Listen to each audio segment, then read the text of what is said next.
Bonjour à tous, bienvenue dans cette nouvelle vidéo. Alors aujourd'hui, on va commencer avec le chapitre 17 où je voudrais vous lire une petite phrase euh, qui est celle-ci. Le questionnaire nous dit: êtes-vous maintenant dans l'état parfait? Et Maharaj répond: la perfection est l'état d'un mental pur, je suis au-delà du mental, quel que soit son état, élevé ou bas. Ma nature, c'est la présence, awareness. Fondamentalement, je transcende l'être et le non-être. Donc là où je voulais en venir, c'est quand il dit qu'il est au-delà du mental et que la perfection est l'état d'un mental pur. Ça me rappelle quelque chose que j'ai vécu avec mon ami qui me donne beaucoup de conseils depuis longtemps. Je lui avais dit, écoute, j'ai vécu un état où tout était harmonieux, tout était parfait en fait, en parlant des événements qui se présentaient dans la vie que je constatais. Et il m'a dit, ça, même l'harmonie, c'est un état du mental. Donc en fait, tout est vraiment un état du mental. Et je voudrais revenir aussi sur un autre point. Quand j'ai commencé à m'intéresser à la méditation, je m'attendais vraiment à ce qu'il se passe quelque chose et que je réatteigne une sorte d'état comme ça, différent, un état mental du coup. Et il m'a dit, mais non déjà, et puis ta vie ne changera pas. Voilà. Donc ta vie ne va pas du tout changer. C'est ta perception de la vie qui va changer. C'est ta perception des choses, ton attachement aux choses. Voilà. Et d'ailleurs, je lui avais dit, écoute, à quoi ça sert la méditation? Il m'avait dit dans un premier temps, quand je ne m'étais pas encore trop renseigné, la méditation, ça sert à affronter les hauts et les bas avec plus de facilité. Il m'a dit ce qu'il faut rechercher, c'est l'équanimité. Et puis bien plus tard, quand j'ai un peu progressé, il m'a dit, bah, en fait, la méditation sert à mourir à soi-même. Voilà. Donc maintenant, on passe au chapitre 18.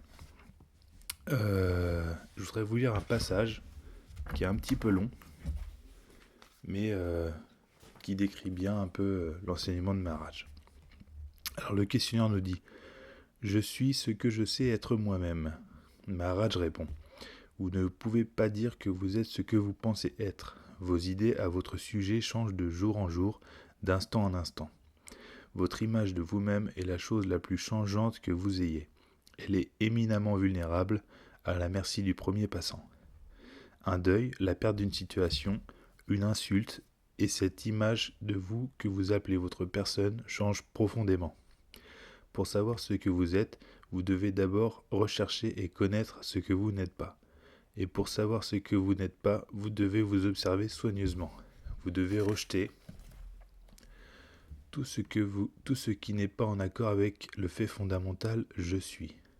Ces idées je suis né à telle heure, à tel endroit, de mes parents, et maintenant je suis celui-ci ou celui-là, vivant à, marié à, père de, employé par, etc., n'appartiennent pas à je suis.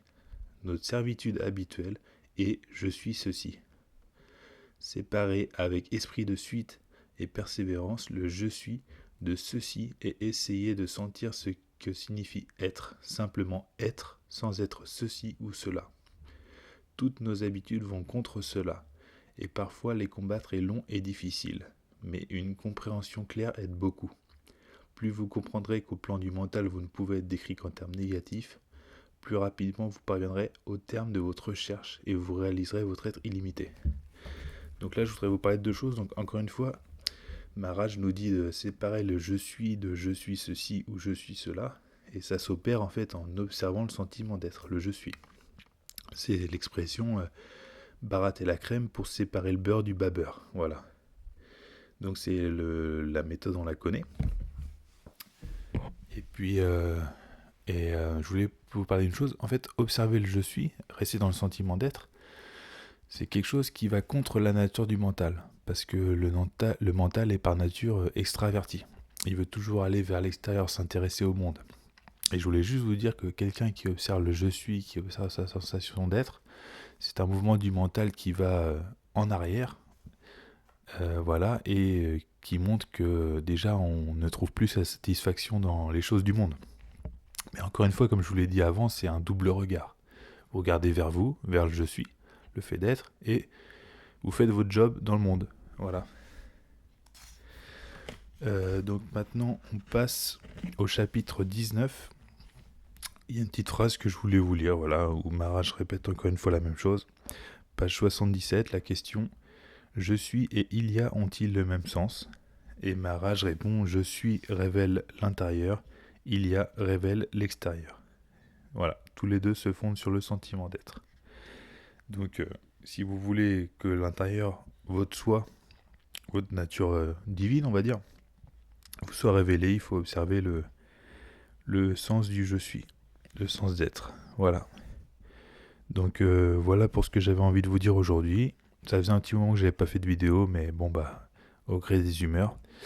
Donc je vous souhaite une bonne journée.